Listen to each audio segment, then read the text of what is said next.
Oke, bismillah. Assalamualaikum warahmatullahi wabarakatuh. Waalaikumsalam.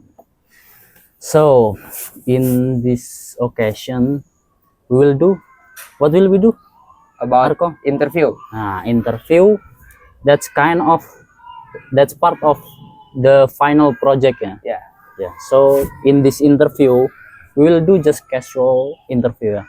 Arko, don't too formal. So, just enjoy it. Okay.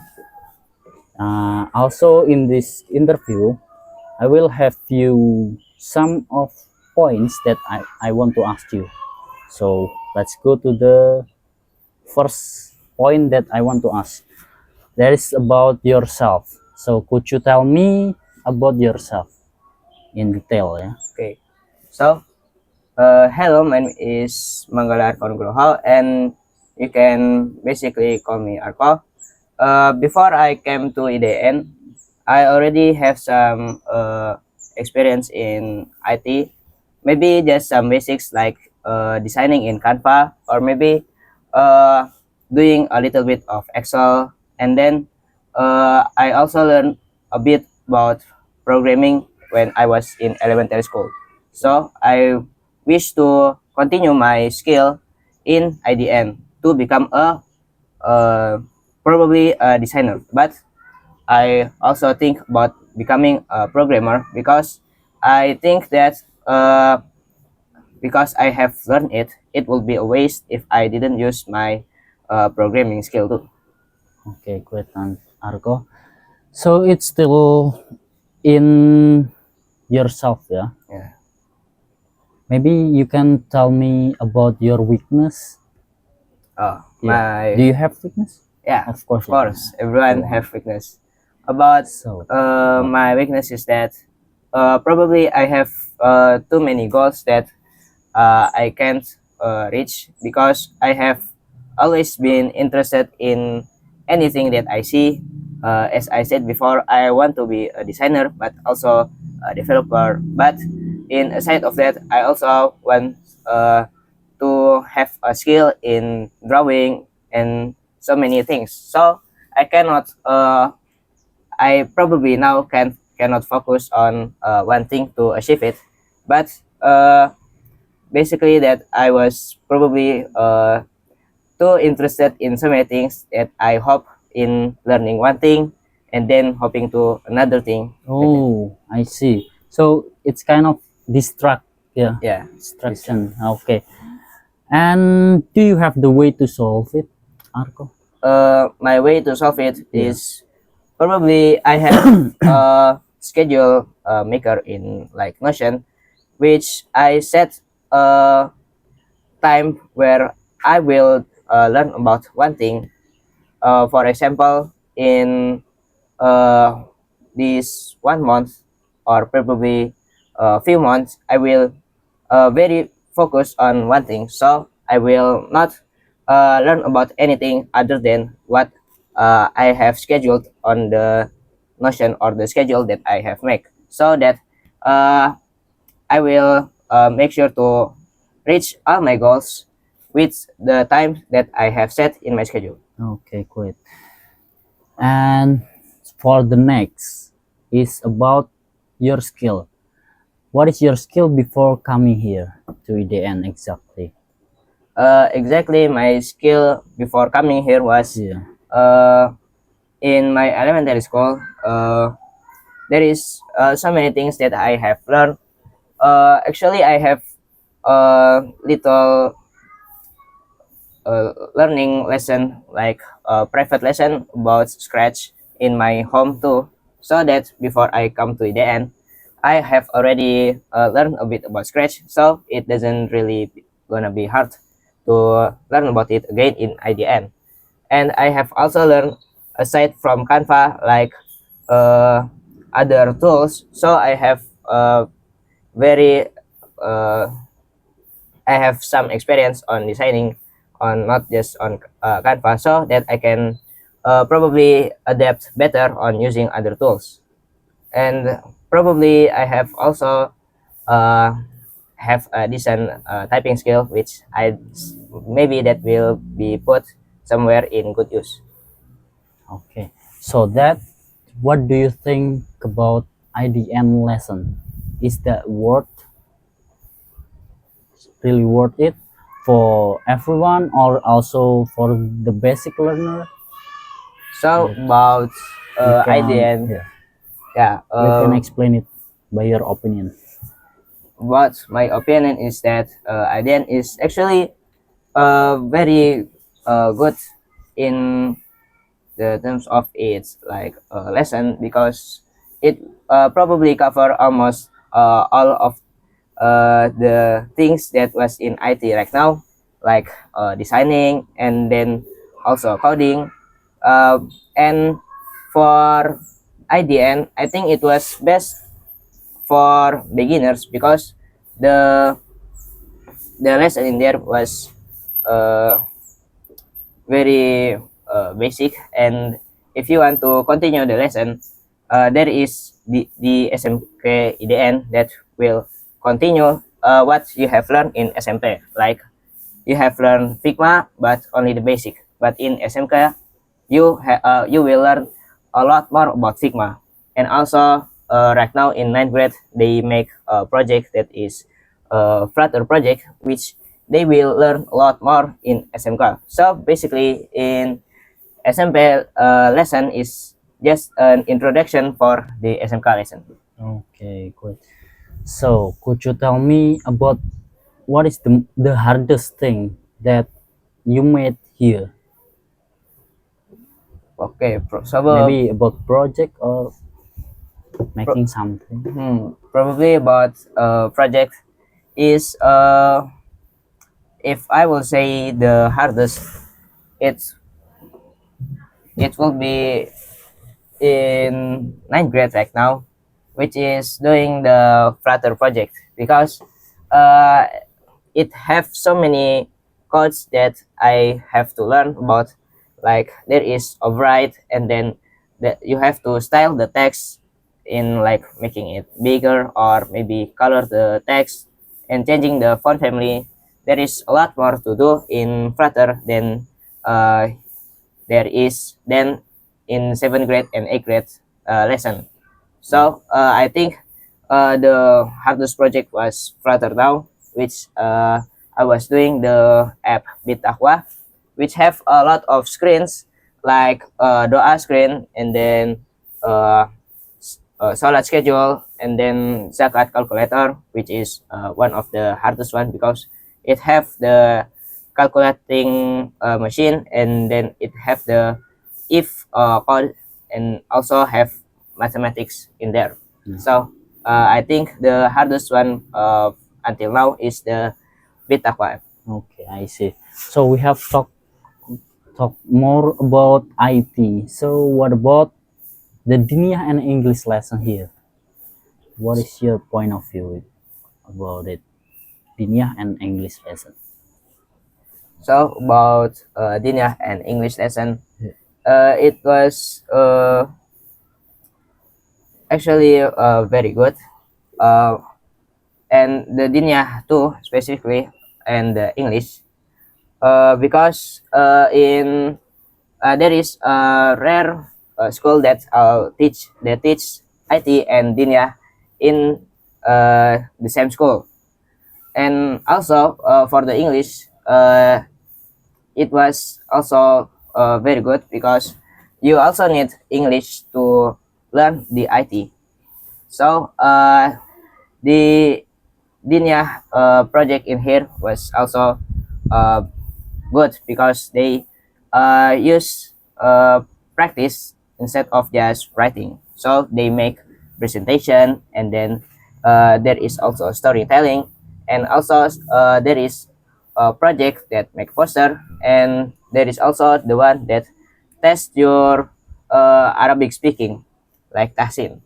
But for the English project, they mainly focus on the uh, English pronunciation, and then public speaking, which is a very important one in this English lesson, uh, because almost all of the English lesson involves you in speaking in front of the camera or many people, like right now, or presenting to other people, or maybe making a story that you will tell. Okay, good. Thank you for answering all questions. So for the last, Arko, could you give a small word for IDN? So Yeah. I talk about what Everything, yeah, about IDN.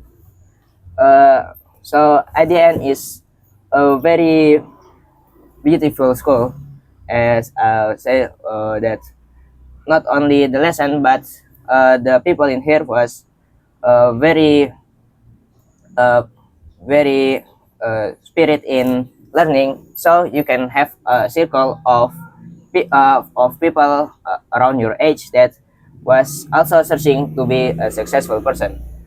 They make some group that focus on searching for client and uh, doing what they say, like making a website or maybe just some poster. Okay. We hope is IDN grow more better, yeah, Yeah. since the first building. So thank you for today, Arko. We will continue for the other projects. So I hope also for you enjoy every time and everywhere you are. Okay, thank you for today. Let's close our interview by reciting Hamdalah. Alhamdulillah, amin. And we close. Wassalamualaikum warahmatullahi wabarakatuh. Bismillah. Assalamualaikum warahmatullahi wabarakatuh. Hello, my name is Manggalar Nugroho. I'm from 9A, and in this occasion, standing in here, I want to present to you about the country that I will tell about, that is Brazil.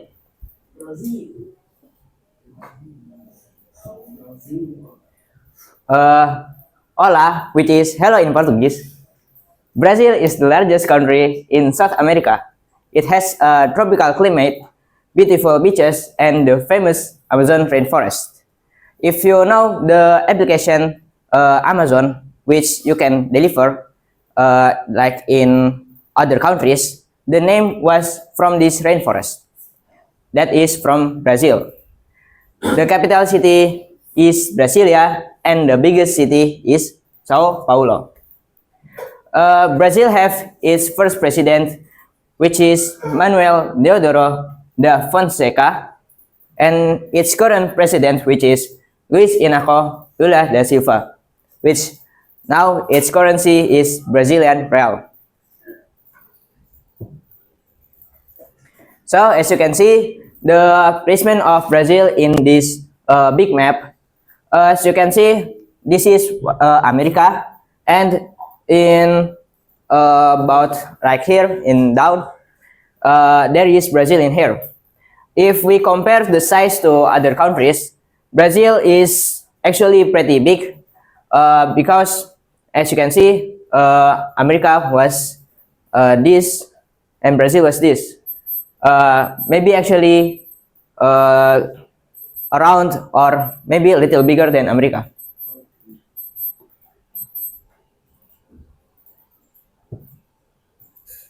So before we go to the culture, we must understand the history about how Brazil was discovered. Brazil was discovered by Portuguese in the year 1500. In that year, there is still people that actually lived in there. And when Portuguese come in there, it become its slave. And then it became a colony of Portugal for more than 300 years. Because of this, people in Brazil speak Portuguese. So every people that actually lived in there was forced to speak in Portuguese because it was colonized by Portugal and not Spanish like most other countries in South America. Brazil gained its independence peacefully on September 7, 1822, and since then, it has grown into one of the most unique and diverse countries in the world. As you can see, this is the image of Rio de Janeiro 1900, which is one of the famous place in Brazil. Okay, so we will then talk about the culture in Brazil. Brazilian culture is one of the most colorful and joyful in the world. It's a mix of indigenous traditions, which is the real tradition from people in Brazil, and then African music and dance, which when Portugal bring in African people to Brazil, and then also Portuguese customs. So it's a mix of three traditions into one country. This combination makes Brazil full culture full of creativity, warmth, and excitement. Music, dance, and festivals are a big part of daily life in Brazil. And this is some of the culture in Brazil. The first is capoeira. As you may know, every country have its own martial arts technique. Like in Japan or in Korea, there is like taekwondo or karate and others.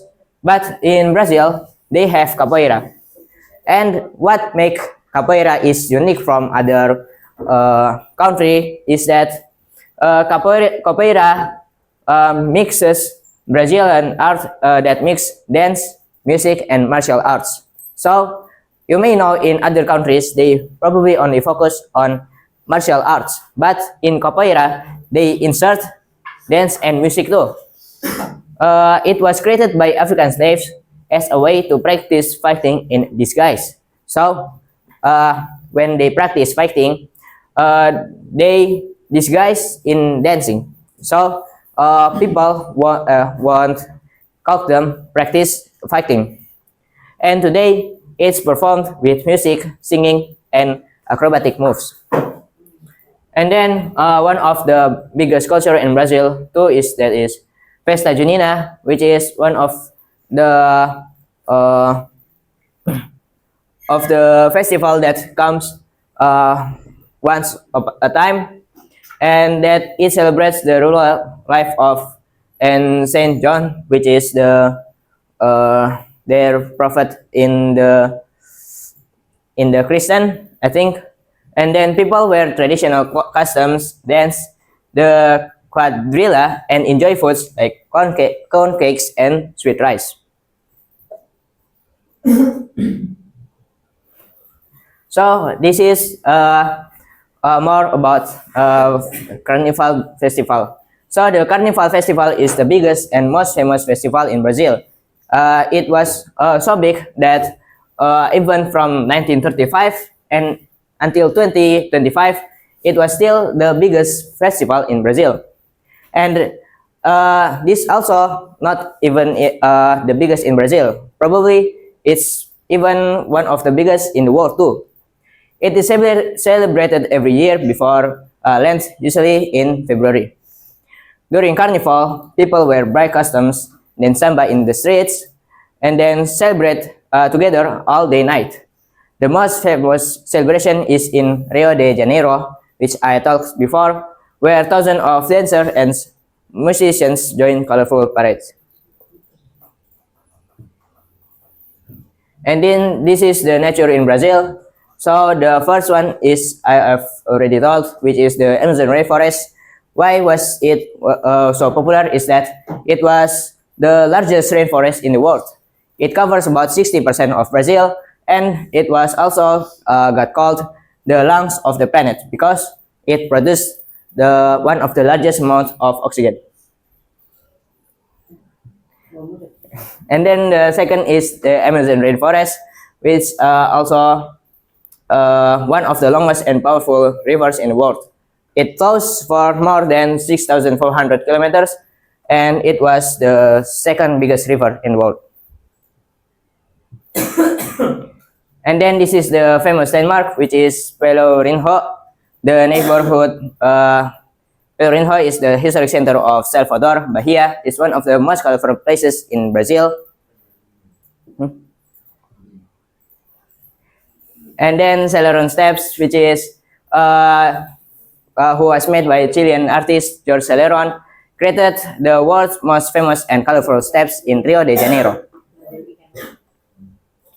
And then the third famous landmark is National Congress of Brazil, which is this building. It was actually a modern building that was made by Oscar Niemeyer in 1960. And then we will go to Brazilian cuisine, which is the first is feijoada, which is black bean stew in pork and beef, which is this one. And then pão de queijo, which is soft cheese bread made from tapioca flour, like this one. And then macueca, tasty seafood stew, like this one. And then there is also a sport in Brazil, which is football. Probably you all also know, because one of the famous player from there is like Pele, and then Garrincha, Zico, Ronaldo, and Neymar Jr., and also many others.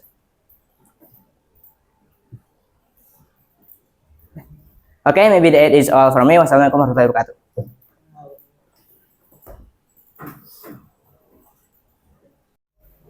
Bismillah. Assalamualaikum warahmatullahi wabarakatuh. Waalaikumsalam warahmatullahi wabarakatuh. Hello, my name is Manggalar Kongroho. I'm from 9A, and in this occasion, I'm standing here to present to all of my friends about my best project on IT from 7, 8, and 9th grade. Okay, so first we will introduce to what will I explain about. The first, I will explain about my best Scratch project, that is Sketching Fruit. And then the second project that I will share, that is Wheelbox Crossing Road. The third is Figma UI UX, and the fourth, Blink Smart Home. The fifth is Codular, the calculator app, and the last and the sixth is the Bitaqwa app that I make with Flutter. Okay, so first we will go to the 7th grade base project. So the first one is my Catching Fruit project. This is actually my first project in 7th grade that I make with Scratch. So Scratch is basically a simple code maker that basically make games or animation using blocks of codes that you put it together like puzzles. And the Scratch game that I make in here is Catching Fruit. So as you can see here, I actually replaced some of the content from the original Catching Fruit. As the name said, it was Catching Fruit, but in my game, I call it Catching Gem, because the game in here was about catching the gem that was falling from the sky. As you can see here, there is some things that was falling from the sky. The first, there is a bit in here. It was covered in the meteor, but actually there is the blue diamond or the blue gem that will give you 1 score. And then there is also the purple gem that will come out from the cloud, that will go from left to right, and then to right again, to left again, and it will give round 2 or 3 score. And then there is this bomb that if your character, which is the ball to catch the things, if you touch the bomb, your game will go to defeat state. And when there is a meteor, when the meteor hits the ground, it will explode. And if you hit the meteor or the explosion, you will get a defeat. As you can see, there is also four four things or four variable that you can look in under here. It was covered, but basically the first one is your high score when you're playing. The next is your score, your current score on this round. The third is the timer, which will basically, if you survive until the timer goes to 0, then you will get a victory. And there is a condition which tell you if you win or if you lose. The next is about my still about in the seventh grade, which is my wheelbox crossing rod. So this crossing rod is basically there is a cube in here that will need to cross the road and also cross the lake in here all the way to the victory. So this was actually inspired by a popular and viral game that is Crossy Road, that was already in Play Store, that have many people that already play it. Basically, there will be obstacles like cars, and then there is lakes, and also if you don't move in a long time, there will be you will get defeat. And if you go to the end of this journey or the road, you will get victory.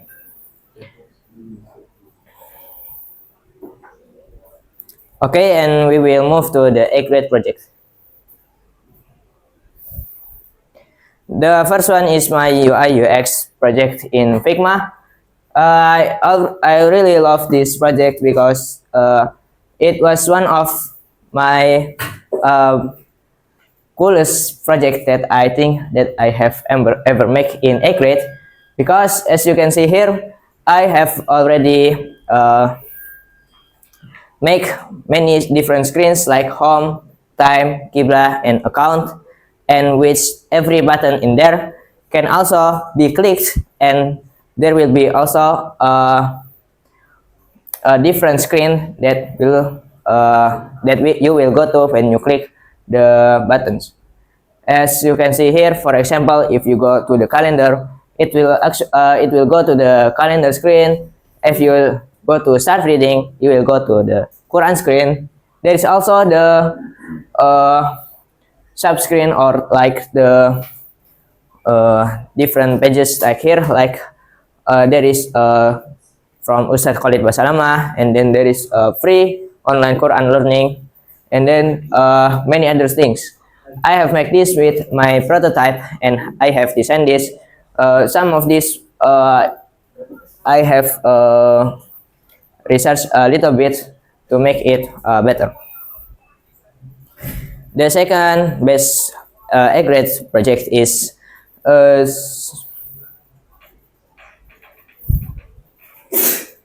sorry if the image didn't load. Wait.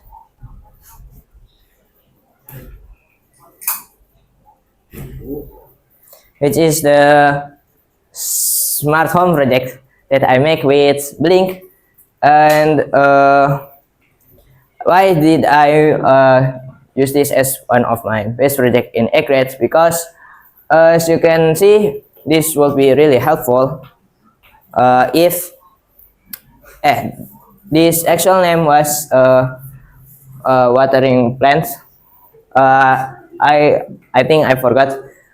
So as you can see here, this device will be helpful, because as you can see here, this used to detect the temperature and humidity of the soil that the device will detect.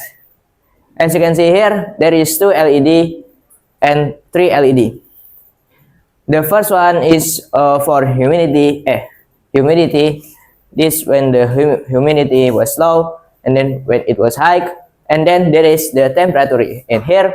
which tell you if the temperature was cold, medium, or if it was hot. And I have made this with Arduino. And then let's move to the 9th grade base project.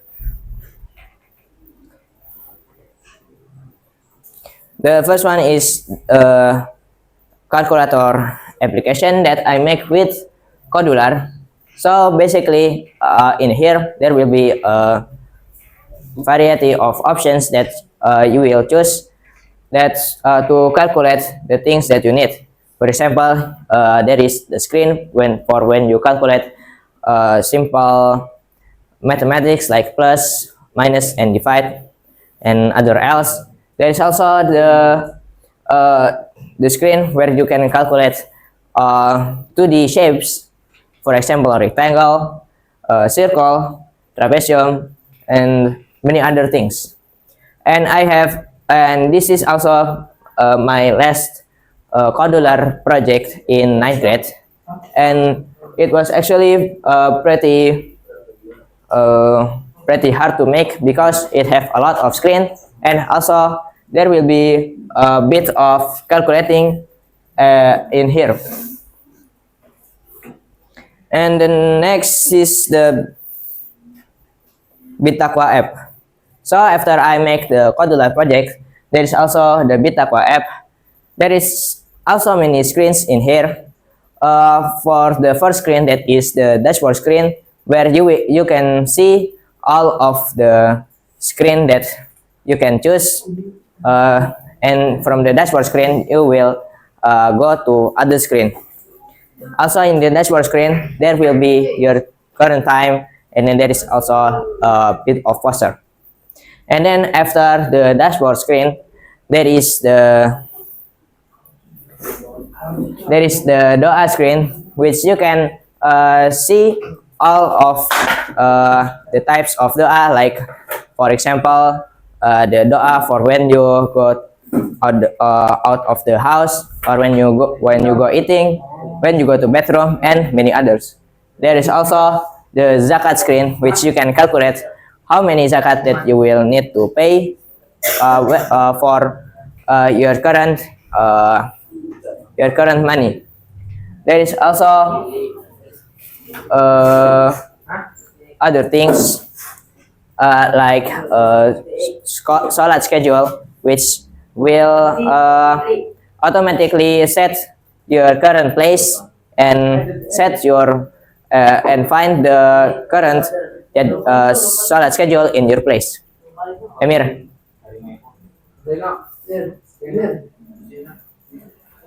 Done.